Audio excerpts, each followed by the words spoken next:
I love the violin. The hardest things in my life is probably my family's health. Like, everybody's always getting sick back to back.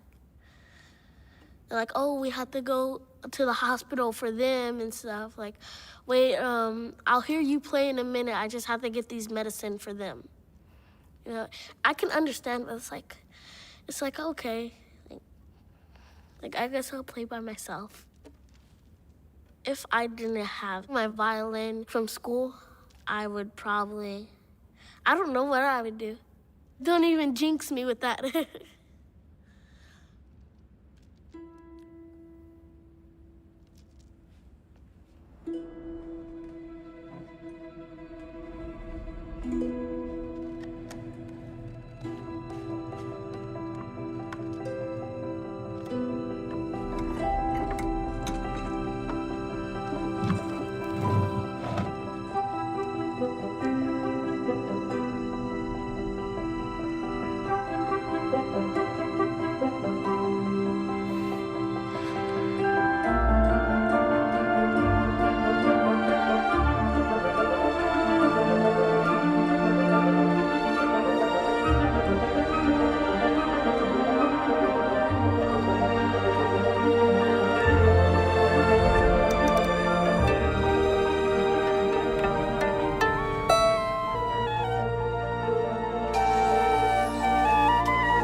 Let's see.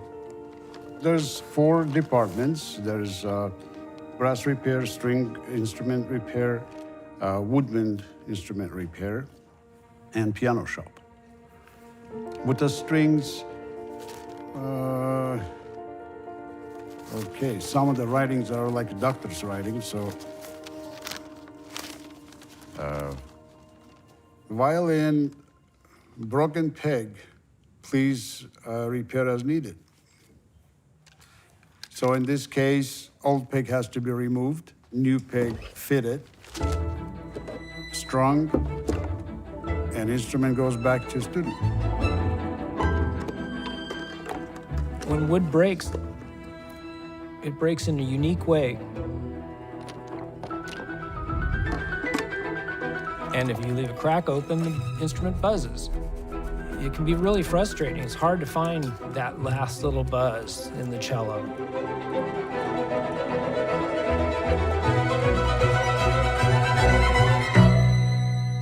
You find it and you're like, oh good, it's gone.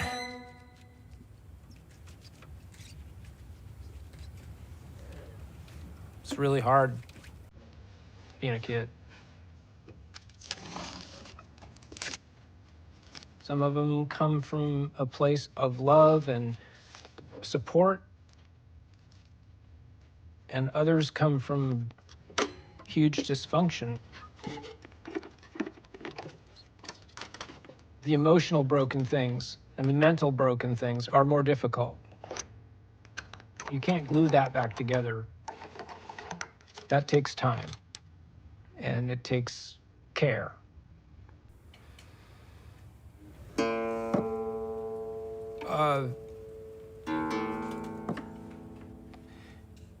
Well, by the time I was 27 or so, I'd begun the process of coming out.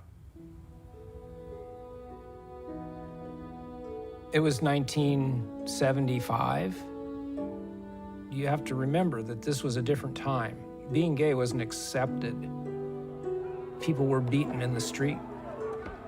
People were bashed and killed. So from 13 years on, I tried my best to not be I tried to grow out of it. I tried to, evolve beyond it, and it wasn't happening.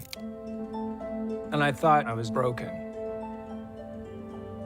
That buzz in the cello, it became be either miserable trying to be something I wasn't, or be authentic and be shunned, ridiculed, beaten, or just kill myself. It was getting to a point of crisis for me.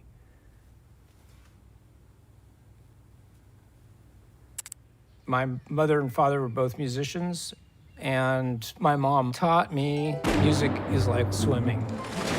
The rhythm is constantly in the moment, and if you stop, there's no music. Whatever you do, don't stop. Keep going. No matter how bad of a train wreck it is, just keep going. Don't quit. Don't give up. Persist.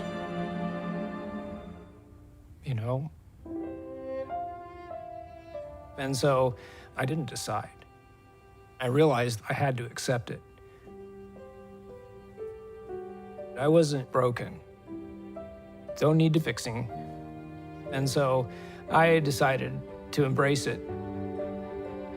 Met my husband, we became dads. And we've been a couple for almost 23 years now.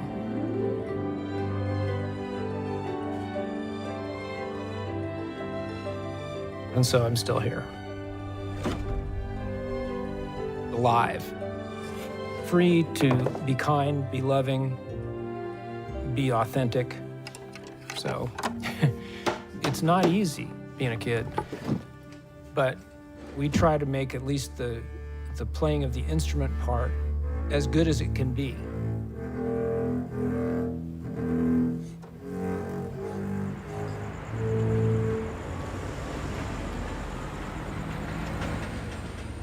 If you told me 5 years ago that, I'd be playing sousaphone, I'd be like, damn. I think you're lying to me, bro, because that's not it. I don't know how to play anything. Because I could never have at that age an instrument that expensive. Like in my home, in my neighborhood, we could never afford it, in my opinion. I used to beg my mom and my dad, I used to beg them to buy me one. And they'd always tell me the same thing. Me decían, o la tuba o tú, which means either a tuba or you in the house. And I'm just like, oh, well, I guess that's not an option. But luckily, I had a sousaphone at home from school.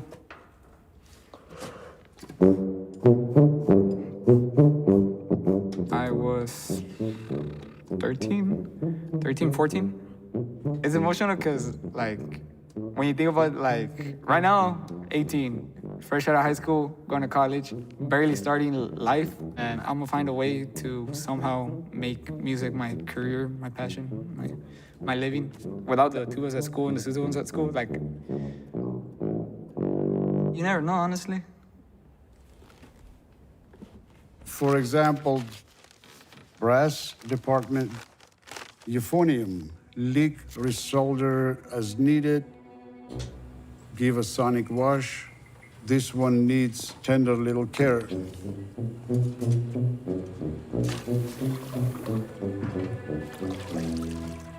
A lot of times I wonder what kind of little hands hold the instrument before me. I have a big jar. I call it the treasure jar, and it's all the stuff I have found inside the instruments. Batteries, marbles, candies, pencils, erasers. This little toy is a tiny about this big and it's all hairy. It's like secret communication between the kid and myself. What kind of story that instrument can tell me if he can talk to me? My story. It was a big adventure, biggest scary adventure. I was born in Mexico, in a town called Morelia. My mother used to say to us, you can do anything you want in life. You're smart, you're strong, go fight for what you want. Since I was a little girl, I wanted the American dream, so I decided I want to go to United States. When you set your mind on doing something, you do it. We travel all night, seeing those buildings all light up. My jaw was dropped. So like, wow, it's even better in life than what I was imagining.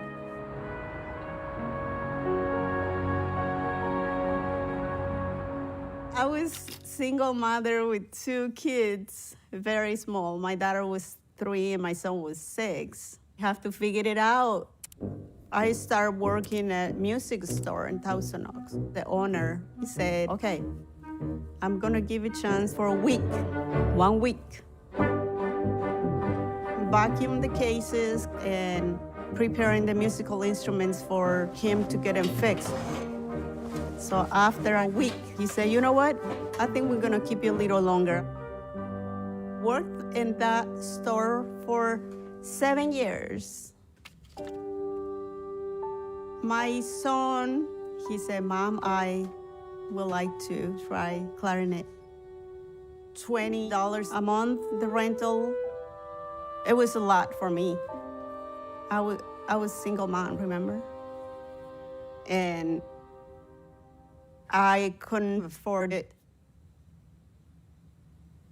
We were so poor.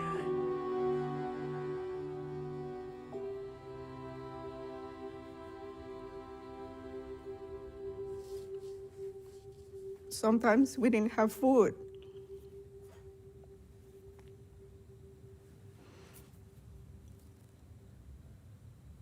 Sometimes we didn't have nothing for Christmas. I came to this country thinking, yes, this is the American dream. And when I didn't have food for my kids, I thought like, this is not an American dream.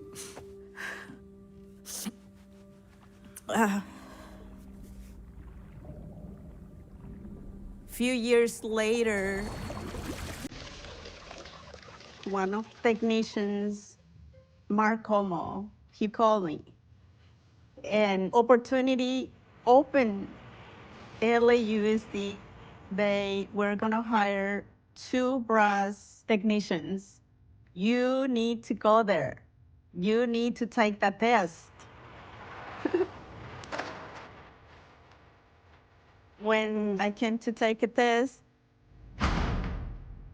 there were 12 men and myself. I was scared. My heart, it was like it was gonna come out of my chest. I thought myself, I have no chance in there. But I remember my mother. You can do anything you want in life. You're smart, you're strong, you go fight for what you want. Night before, with my kids, I talked to them and I said, look, I'm gonna take this test. If everything go okay, we're gonna have a totally different life. So the test was the most difficult experience. Cleaning so many little parts.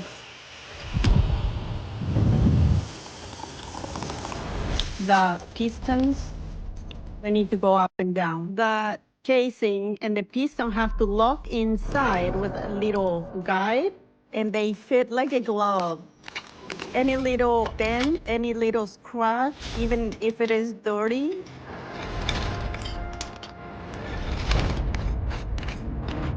it won't play. I did a test, and I went home.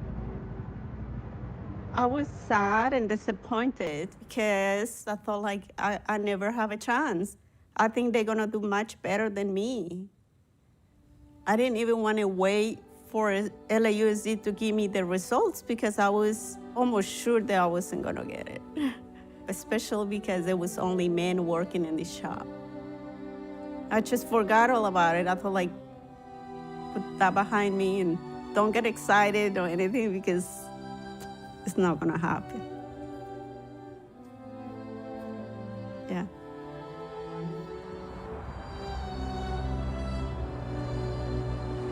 And then I get a phone call. You have no idea how I felt. I was screaming, jumping. When I saw my kids that night, it was like, yes, we did it. Yes. So I started working here, January 26, 2004. They give me my bench all these years I've been working here. Same bench, I never change. Music changed my life. For sure it did. I started at the age of 9. My school gave me my saxophone, they gave me a case, they gave me everything I needed. This is a beauty. I usually always was in the house, playing around. A lot of energy, like throwing everything down and always messing up. The saxophone helped me, in a way, be more disciplined. Because music, okay, I have to be on time, I have to practice, I have to look good, I have to shower, I have to brush my teeth. It helped me focus more. When I'm feeling tense, when I'm feeling sad or angry, the saxophone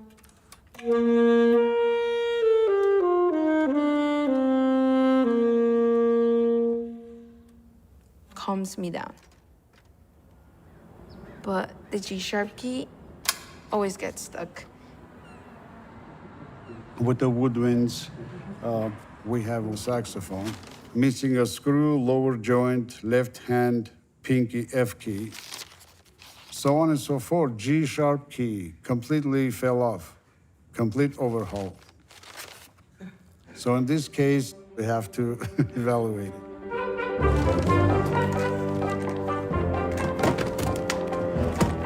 Let's see. The wonderful woodwind department. They all got keys and screws and rods and springs. And if those get bent or rusted, then the instrument leaks. It's kind of almost like a puzzle. You find a leak, you fix it. You go to the next thing, that leaks, you fix it. You might have to take the instrument apart just to get that one pad just right. You do it. You do whatever it takes because for a young child that's interested in playing, that one instrument could change their whole life.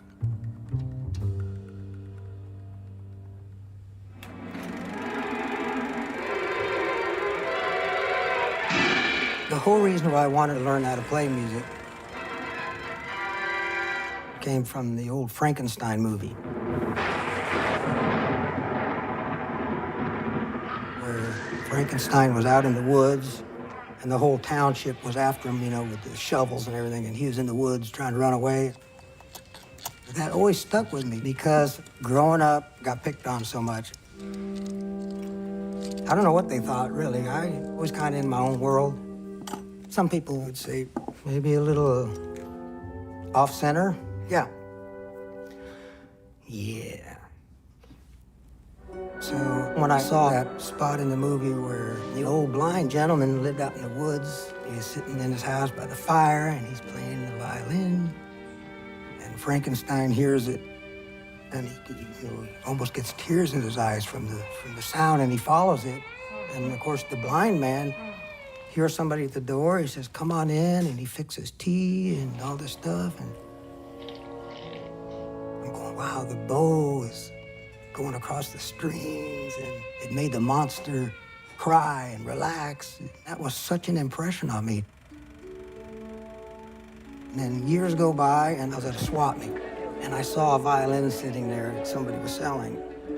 It just all came to me. It's like, this is what I want to do. I want to play that violin. I looked at it, and they said wanted $20 for it. I think I only had $5. So I hitchhiked all the way back home, and my mom had begged her. I said, can you front me $20, and could you please drive me back? Went back there, ran down the aisle, and I'm looking, I can't find this violin anywhere. I was on the wrong aisle. Went around the other aisle, and there it was. Beautiful, like, lime green felt on the inside.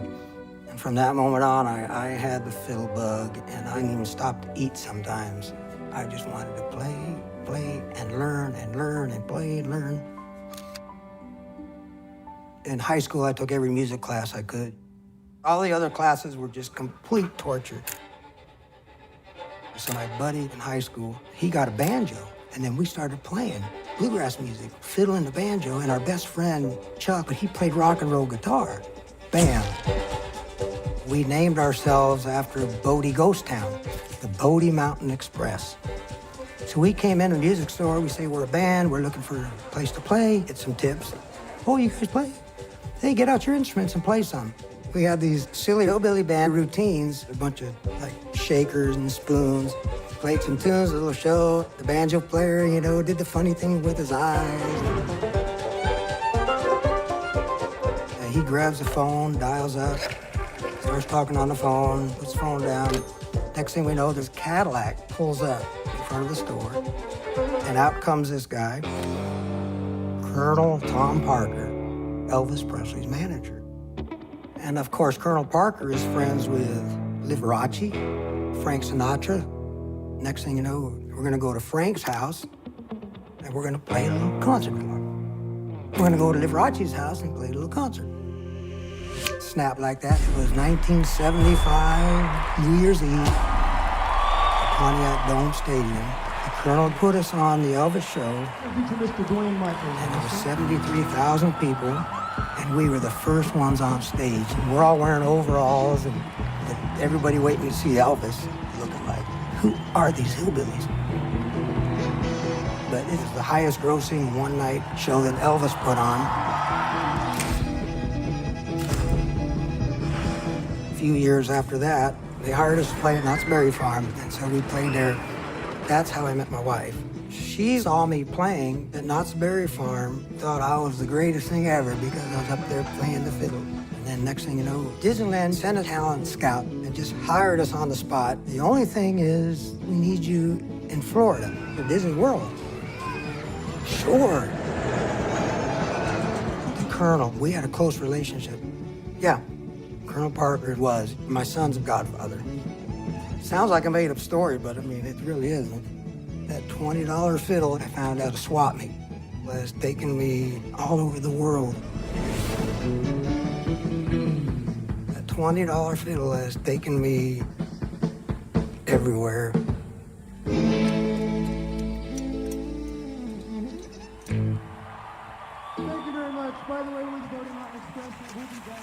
And that brings us to where I'm at now, getting these instruments to play easily for a wonderful purpose. The fact that the kids have a chance to play instruments if they can't afford it. That one instrument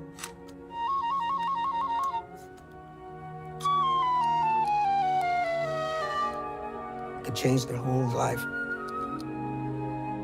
In a way, you know, you can feel like, you know, you're fixing an instrument for the future Grammy winner, if you want to kind of dream a little bit, you know.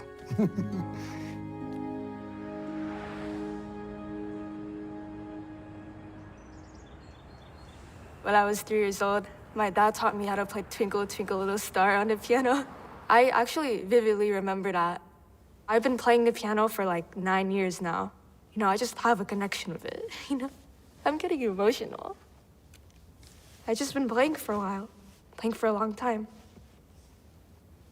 Mental health is something that's like very hard to manage sometimes, especially if like everything that's going on in your life, like school and thinking of what you want to be.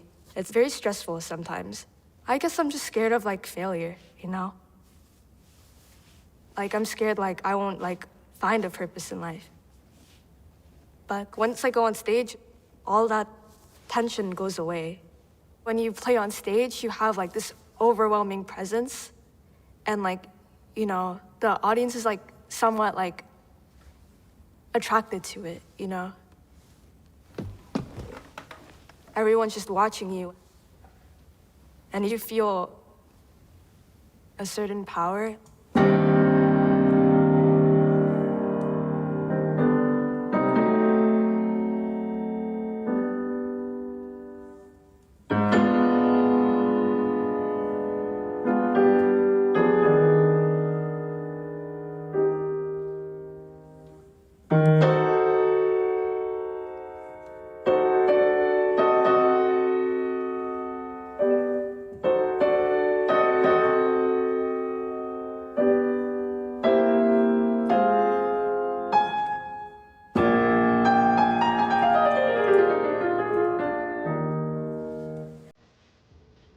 Something like that. Pianos. Let's see if we find anything interesting here. As supervisor, I have to make sure that all instruments are repaired in a timely manner, that shop is all up to the safety and all the employees are happy because we are a family here. I'm a supervisor here, but I started as a piano technician. I always remember the first time I saw the piano. I was a little Armenian boy living in Baku city, a former Soviet Union, Republic of Azerbaijan. The piano tuner would come in the middle of our music class and take the piano apart. And he would mute every string and then go to another one and go move to another one and another one. And I was sitting at the first row. I'm thinking, God, so many strings, and he had to do every single one. So many parts, how did he do that? Wow.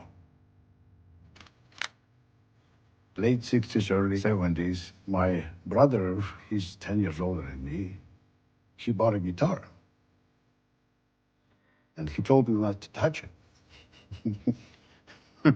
One day he was at the college, so I took the guitar, and he comes home, who touched my guitar? I told you not to touch it. I said, well, I just played a little bit. He says, oh, you mean you played the guitar? I go like, yeah. My brother realized that I wasn't just touching the guitar. I was actually trying to play it. And he gave me the guitar.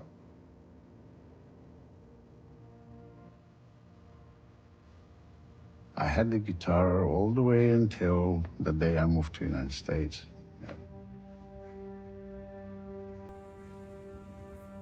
My parents couldn't imagine that something bad could happen because, God, we had friends, we had neighbors that we lived for all these years side by side, and so nobody could think that a war would start. It was 1987, 86 or 87, city of Baku. They start kicking all the Armenians out. Day by day, it was becoming difficult.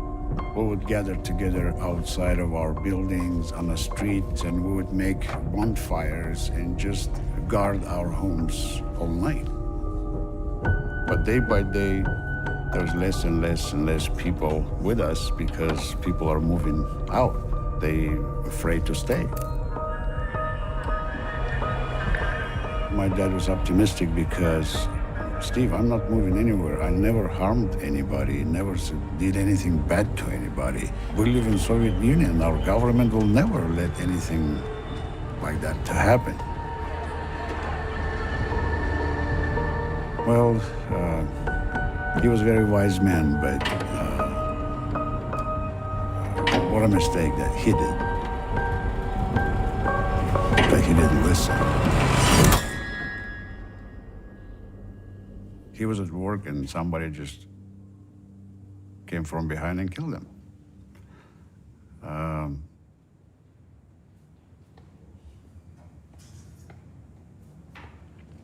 don't know. Sorry.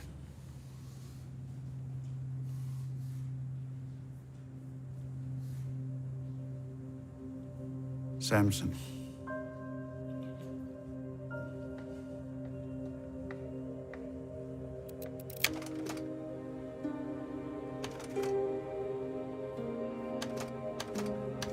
That's my son's name.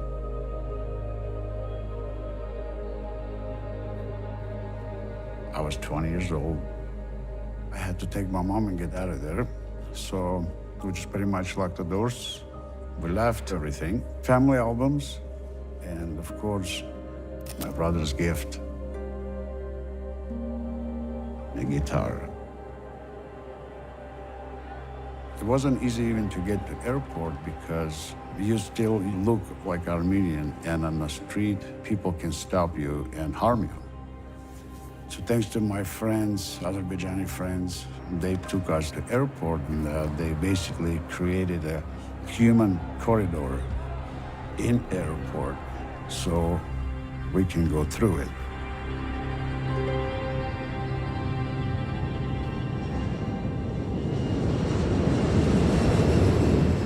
When we arrived in the United States, they found a sponsor, Ken and Veronica. I maybe knew how to say hello. I had small Russian English dictionary, so if I want to say something, I would just go find the words and show it to him. And when I asked him what he does for a job, he tried to tell me through dictionary, but he couldn't find the right words. But he had this picture, beautiful painting on his wall above his piano. The artist is Norman Rockwell.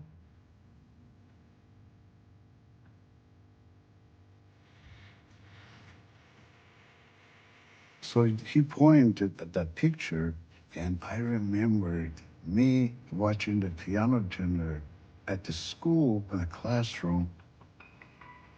Oh, God, is it possible that he tunes pianos? And then, of course, ding, ding, ding, we tune, he's like, yeah, yeah, yeah. And we started laughing, and he says, would you like to help me around the piano shop? I was delivering pizzas, I was shoveling snow, moving furniture, and doing anything. And I said, sure. Absolutely. You're starting tomorrow. $4.25 an hour. I said, yes. Then, of course, Ken would send me to Yamaha schools, to Baldwin schools, to Steinway school. After what happened in the past, I lost that urge to follow the music, to be in the music, to stay with the music. But life brought me back to it. Ended up being a piano tuner. I mean, see how life is?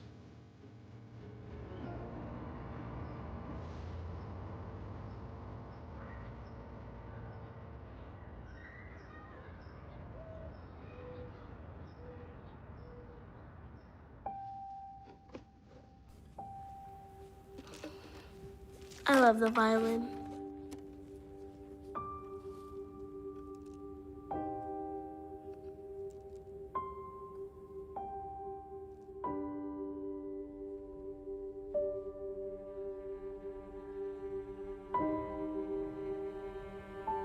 I think a lot of people see a broken thing and they just think it's broken. It could be anything. Maybe it's public schools. Or maybe it's the United States or any other part of the world. Maybe it's just that $20 fiddle found out to swap me. But when we see a broken thing, we think, oh, with a little something here, a little something there, we can fix the part that's broken and make things whole again. It's difficult work. But no matter what, You do whatever it takes because It is one of the best things that humans do. That's why this is not just a musical instrument repair shop. When an instrument breaks, there's a student without an instrument. No, not in our city. we know it could change their whole life. Even if they don't know me,